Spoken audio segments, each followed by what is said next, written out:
शान्ते कालिका वै नमोऽस्तु ते लोलजिह्वे हरालोके नेत्रत्रयविभूषिते घोरहास्वत्करे देवी कालिका वै नमोऽस्तु ते।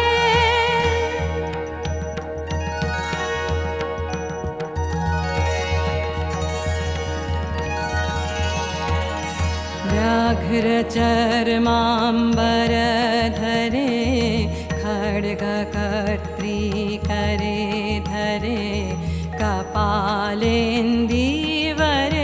वामे कालिका वै नमोऽस्तु ते।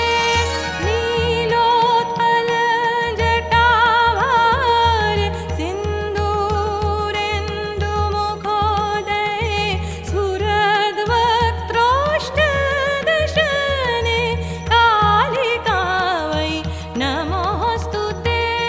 प्रलयानलधूम्राभे चन्द्रसूर्याग्निलोचने शैलवासे शुभे मातः कालिका वै नमोऽस्तु ते।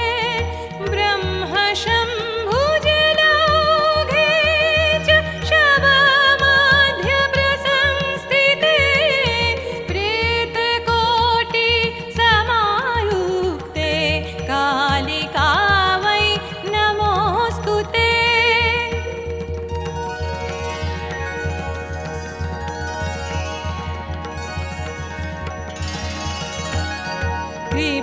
कृपामयि हरे मातः सर्वाशा परिपूरिते वरदे भोगदे मोक्षे कालिका वै नमोऽस्तु ते।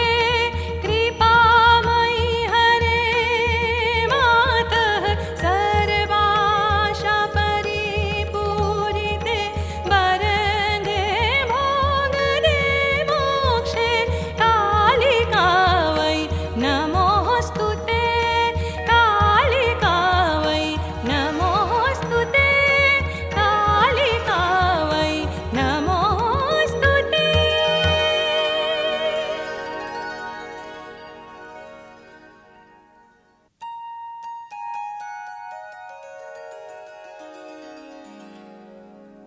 যিনি হুং হুং শব্দ করেন সবারূঢ়া, নীলপদ্মের মতো যার নয়ন, ত্রিভুবন যার একমুখ, সেই দিব্য কালিকাকে নমস্কার।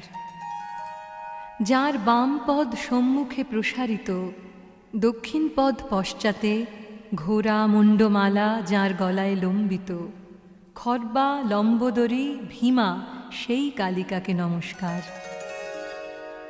নবযৌবন সম্পন্না, গজকুম্ভ সদৃশ স্তন বিশিষ্টা, বাগীশ্বরী শিবা শান্তা সেই কালিকাকে নমস্কার। যার জিহ্বা বাইরে দীর্ঘলম্বিত, হরের আলোক স্বরূপিণী, ত্রিনেত্রা ঘোর হাস্যকারিণী